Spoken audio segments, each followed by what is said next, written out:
Hey good morning everyone, কেমন আছো সবাই? অনেক দিন পর আবার এলাম। অনেক দিন ভিডিও আসেনি জানি। এখন ঘড়ির কাঁটায় বাজছে সকাল 6:30 আর আমি এসছি কিচেনে। ভাবছি একটু পনির বানাবো আজকে। ছোট ছোট আলু আছে, সেটা দিয়ে মটরশুঁটি দিয়ে পনির বানাবো। বাকি টাইম একদম পাচ্ছি না, টাইমের খুব অভাব। আর কি আর বলবো, পা এখন একটু ঠিক আছে। পায়ের অবস্থা খুবই খারাপ ছিল, তোমরা সবাই জানো। এখন অল্প ঠিক আছে।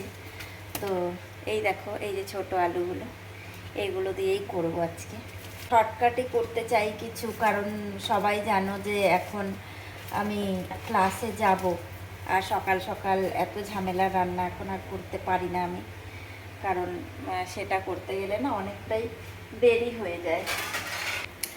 8:30টার মধ্যে আমি বেরোতে পারি না। অ্যাকচুয়ালি আমার 8:30টার মধ্যে বেরোলেই ভালো হয়, কিন্তু এখন হয় না সেটা।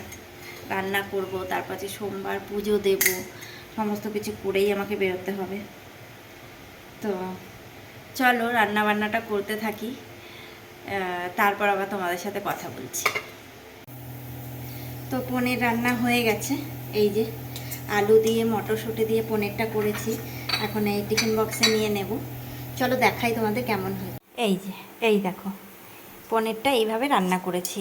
ছোট আলু ছিল, সেটা দিয়ে মটরশুঁটি দিয়ে রান্না করেছি, নিরামিষ। পেঁয়াজ রসুন কিছু দিইনি, একটু আদা দিয়েছি, আদা থেতো করে হেমলদিস্তায় সেটাই দিয়েছি। আর তোমার নর্মাল মশলা, একটু দই দিয়েছি, টমেটো ছিল না। বেশ হালকা করেই একটু কষা কষা করেই রান্না করেছি, খুব বেশি ঝোলও রাখিনি। অতটা ঝোল রেখে কি হবে। তো এটাই রান্না করেছি। আর ভাত হয়ে গেছে।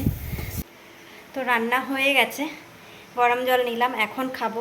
লেটও হয়ে গেছি অনেকটাই। তো চলো গরম জল খাই। আর এই যে টিফিন বক্স সব সাজিয়ে রেখেছি। বিশালের এটা আমি নিয়েছি, এটা আমার ভাত।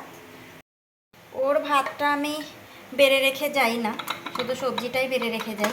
ওর ভাতটা বেড়ে রেখে যাই না এই কারণেই, ভাতটা বেড়ে রেখে একটু খোলা রেখে গেলে না টেস্টটা খারাপ হয়ে যায়, মানে একদম শক্ত শক্ত হয়ে যায় ভাত। সবজিটা রেখে যাই টিফিন বক্সে, যেন সবজিটা নিতে ওর অসুবিধে না হয়, না হলে ও বক্স না নিয়েই চলে যাবে। সে তো চলো আমি রেডি হয়ে যাই, তারপর তোমাদের সাথে আবার কথা বলি।